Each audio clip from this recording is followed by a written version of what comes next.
They bought the house because it was cheap. That was the lie they told everyone. The truth was uglier. The listing photos looked clean as hell. White siding, black shutters, neat lawn trimmed like it had manners. A river sat behind place, calm and fake peaceful, the kind of water that smiles while hiding teeth. The realtor kept saying words like charming and historic and great energy. When she said that last one, Eric felt a weird chill crawl up his spine, but he laughed it off. Mortgage math was louder than instincts. Claire loved it instantly. That should have scared him more than it did. They moved in on a gray Sunday morning, the kind where the sky feels low enough to touch. The house smelled old. Not dirty, just lived in, like walls that remembered things. The floorboards creaked under every step, not random creaks either. They sounded deliberate, like the house was keeping count. Their daughter Lily ran room to room, laughing, claiming the upstairs bedroom with the windows facing the river. She said it felt special. Claire smiled at that. Eric didn't. First night in the house. Nobody slept worth a damn. Eric lay awake listening to the sounds, pipes knocking, wind brushing the siding, the steady tick of the hallway clock they hadn't even plugged in yet. At 3:12 a.m., he heard something else. A soft thud, then another, slow, heavy, like footsteps coming from the basement. He told himself it was a furnace settling. Old houses made noise. That's what everyone says. Still, he didn't move, didn't breathe right, just stared at the ceiling until the sound stopped. Claire woke up the next morning with a headache and a mood that felt off. She snapped at Eric over nothing, burned the toast, forgot where she put her phone twice. Lily barely touched her breakfast. She kept staring down the hallway like someone was standing there, just out of sight. By day 3, the house started bleeding. It was subtle at first, dark stains seeping through the paint in the basement, right along the foundation wall. Eric pressed a finger to it. It wasn't wet, but it wasn't dry either.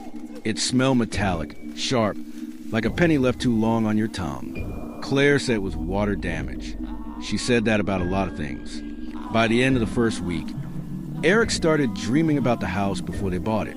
Not renovations, not moving boxes. He dreamed about people he'd never met. A man sitting at the kitchen table, head in his hands, whispering apologies to no one. A woman standing at the top of the stairs, eyes hollow, mouth open like she was screaming but making no sound. Every dream ended the same way. A voice, low, calm, right behind him. This is where families come to finish. He woke up soaked in sweat every time. Claire changed too. That scared him the most. She stopped opening the curtains. Said the light hurt her eyes. She spent hours sitting in the living room, just staring at the wall where the fireplace used to be, fingers twitching like she was counting something invisible. When Eric asked what she was thinking about, she'd smile too slow and say, "This house just needs us to listen." Lily started talking to someone named Mr. March. Eric asked her who that was. She said, "He lives in the walls. He says we're lucky." The priest came on a Thursday. Father Collins smelled like cheap aftershave and regret.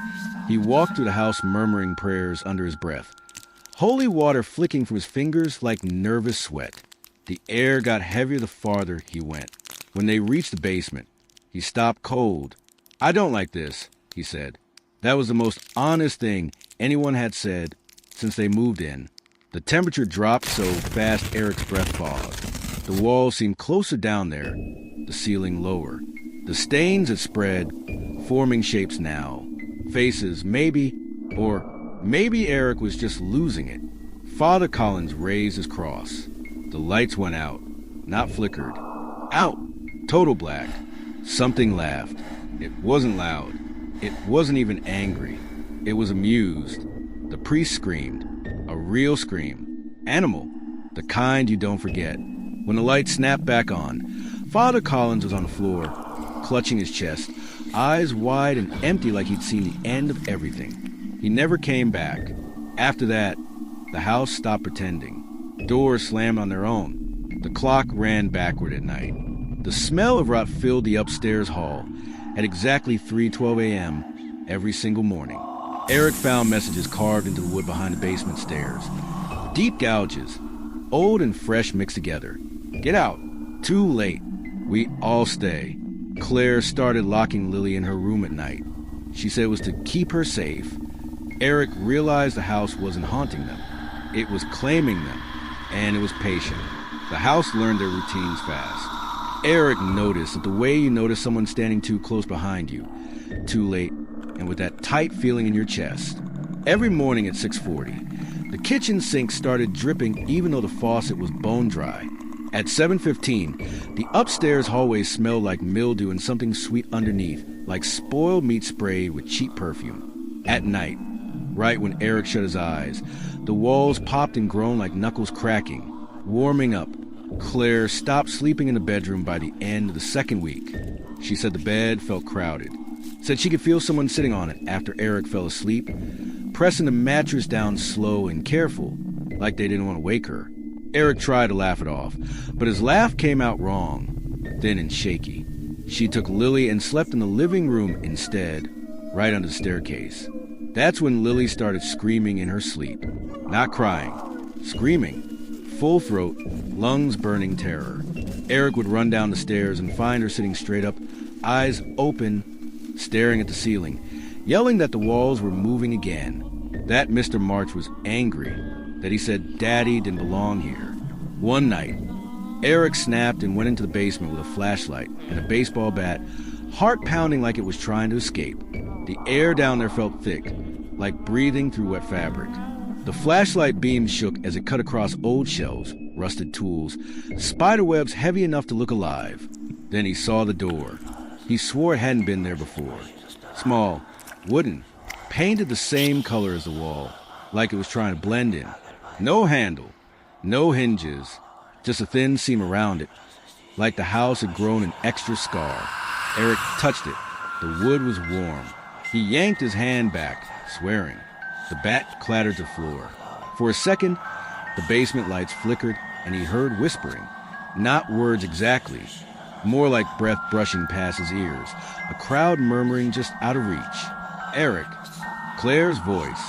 He spun around, heart hammering, but the basement was empty. When he looked back, the little door was gone, just solid wall, stained and cracked like it had always been that way. That night, Claire told him she was pregnant. She said it like confession. Eric should have been happy. They'd talked about a second kid. Hell, they'd tried once or twice before the move. But the way she said it, eyes shining too bright in the dim living room, made his stomach drop. The house wanted this, she whispered. I can feel it. Eric told her they were leaving. He didn't care about the money, the paperwork, the embarrassment. He'd sleep in his car if he had to. He started packing the next morning. That's when the house pushed back. The car wouldn't start. Dead battery, even though it was brand new. Eric called a tow truck. The driver showed up late, scratched his neck the whole time, and refused to go near the house. Something ain't right here, man, he said, eyes darting to the windows. Feels like bad shit happened. That night, Lily disappeared. Eric woke up to silence. No breathing beside him on the couch. No floorboard creaks. Just stillness, thick and wrong. He bolted upright and called her name. No answer. Claire stood at the bottom of the stairs, smiling. She's with Mr. March, she said. He wanted to show her something.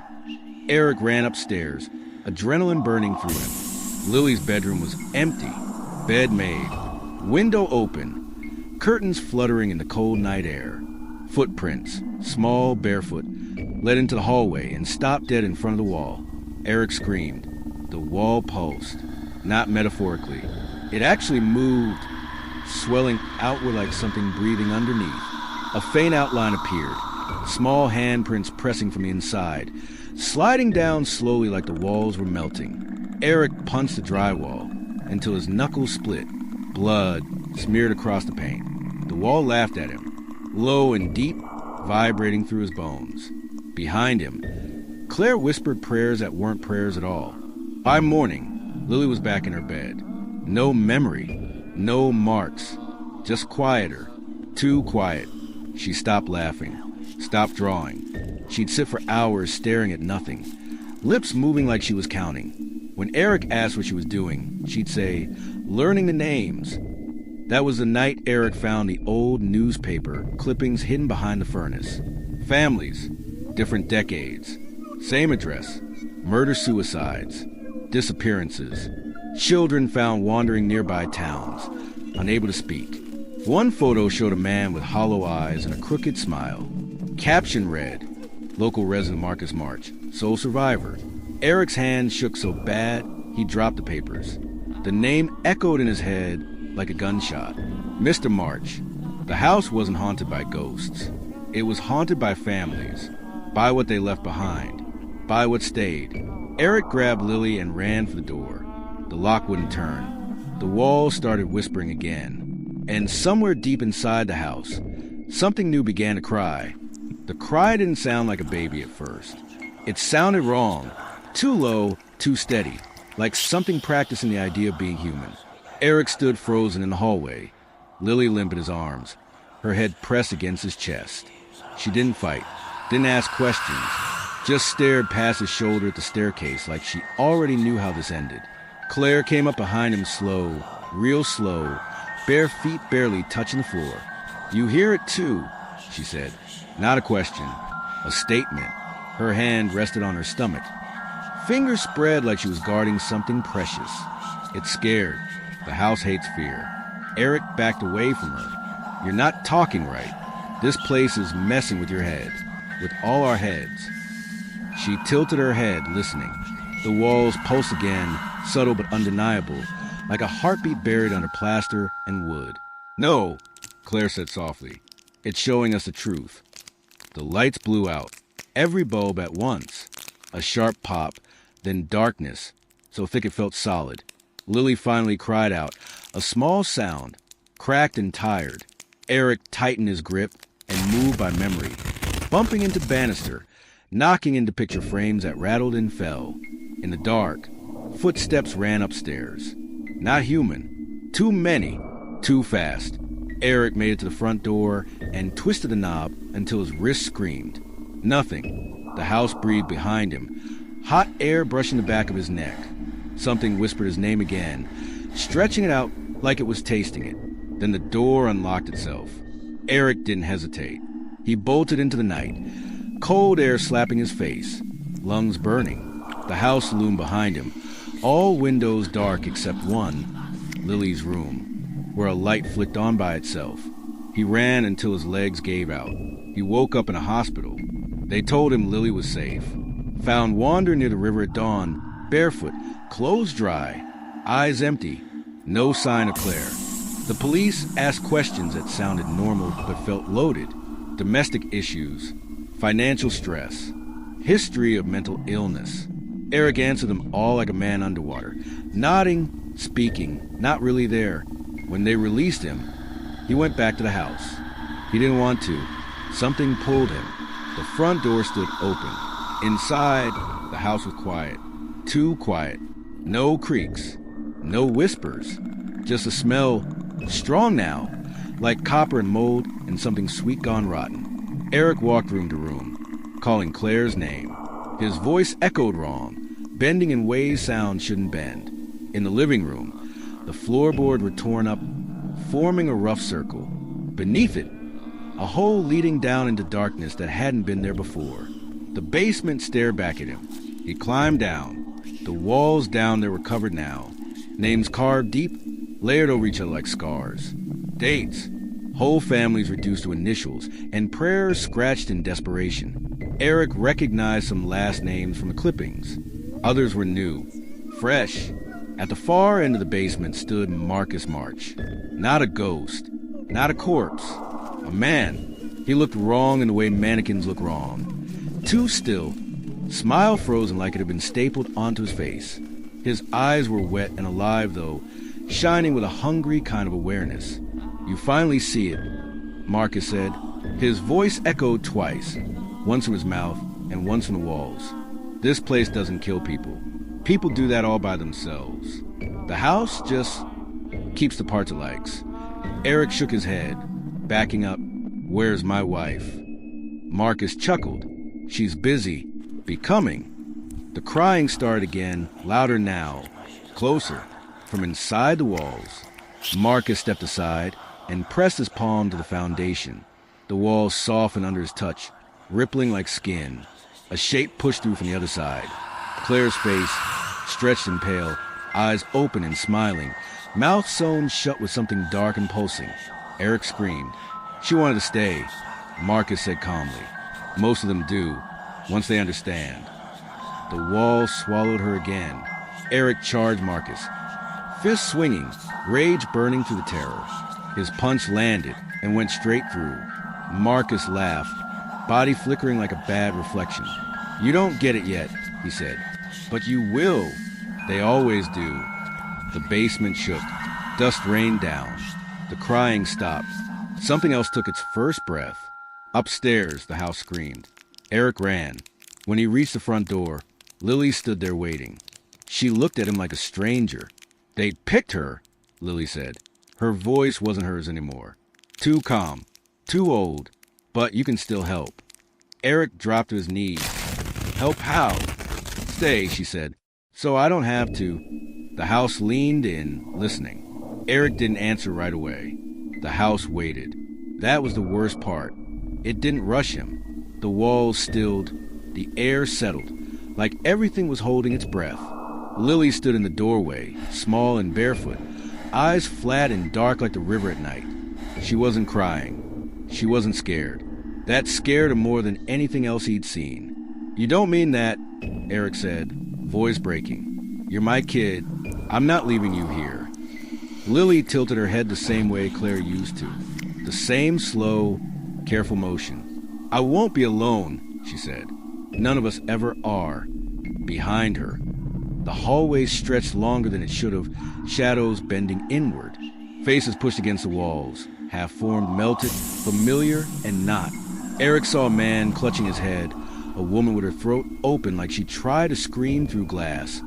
Children frozen mid-run, all of them watching, waiting. You stay, Lily said, and they let me go.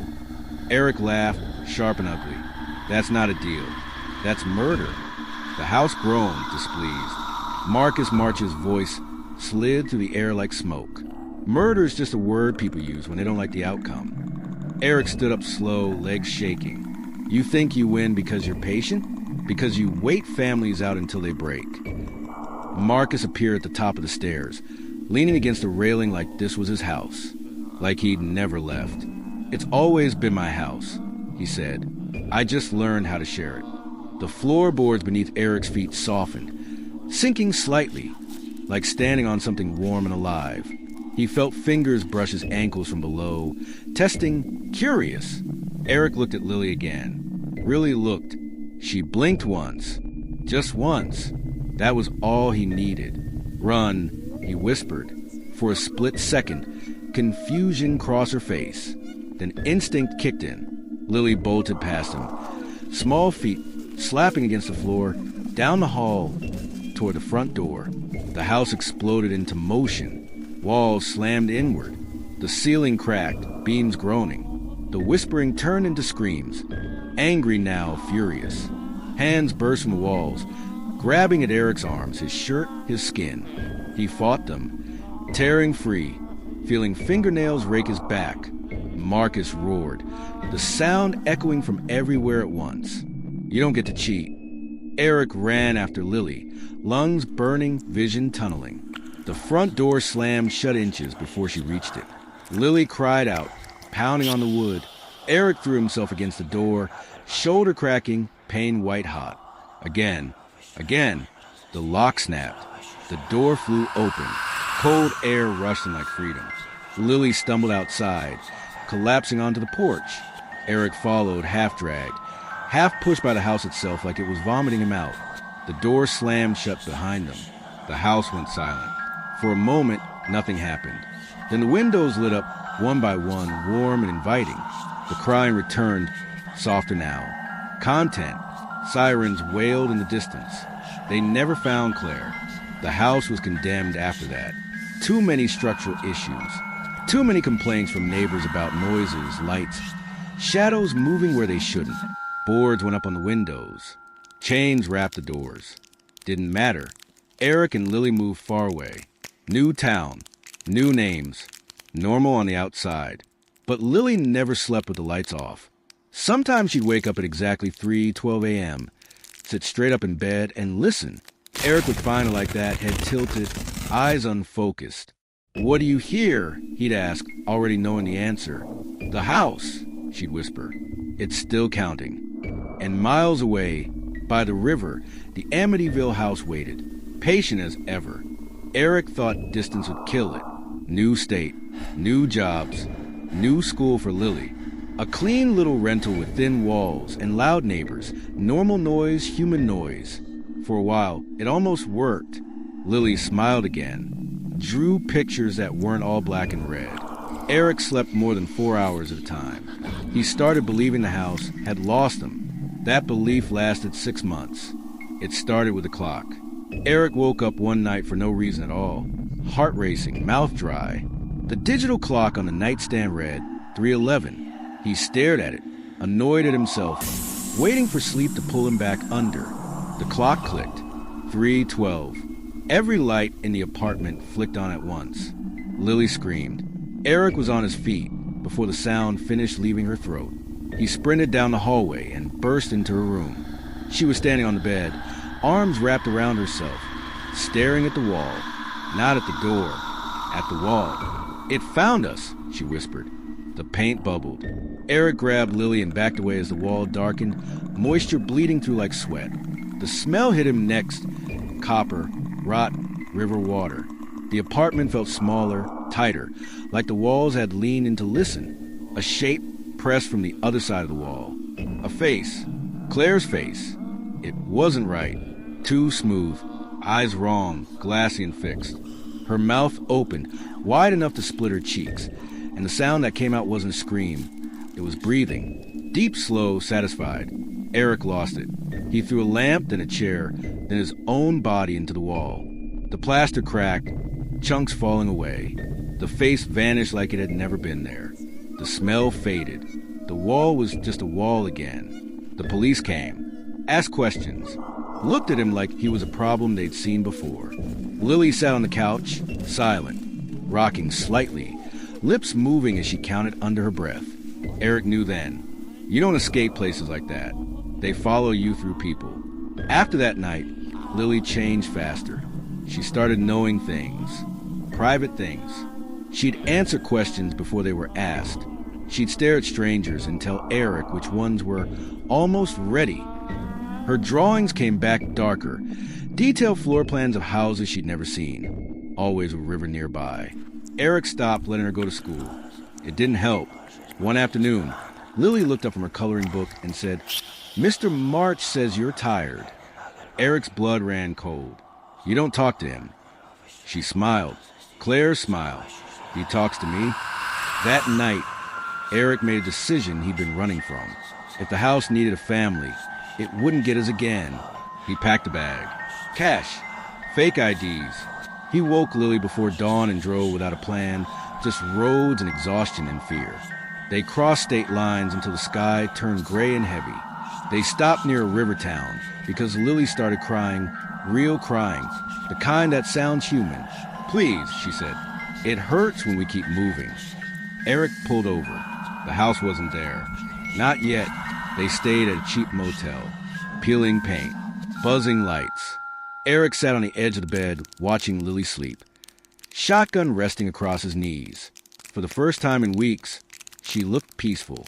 At 3:12 a.m., the power went out. The motel hallway filled with whispers.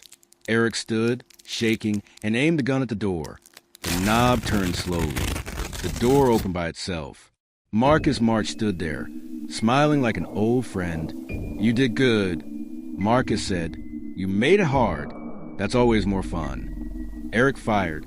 The blast echoed down the hallway, shattering glass, ripping through Marcus's chest. Marcus didn't even flinch. "You think this is about one house?" he asked softly. "It's about the idea.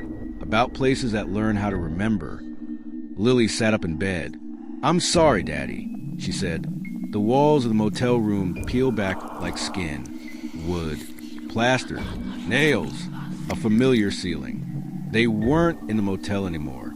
They were home. The Amityville house stood whole around them, warm and waiting, river humming just outside. Names covered every surface now, including Eric's. Marcus stepped aside. "You can stay," he said, "or you can finish what she started." Eric looked at Lily. Really looked.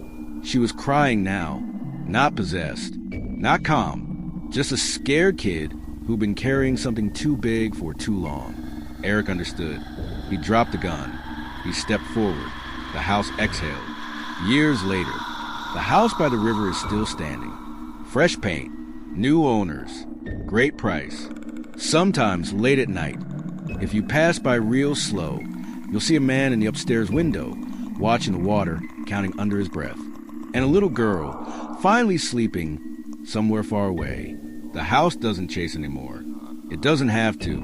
It already learned how to wait. The first family moved in 3 months later. They didn't know Eric's name. Nobody did. Records got lost. Files burned in a small courthouse, fire nobody ever investigated too hard. The house got a new coat of paint, lighter this time, friendlier. Realtors stopped mentioning the past altogether. People only hear what they're ready to hear. The new dad shook hands like a salesman. The mom laughed too loud. 2 kids, boy and girl, ran through the halls, already arguing over rooms. Upstairs, the floorboard side, Eric watched from the window. He didn't age anymore. Not really.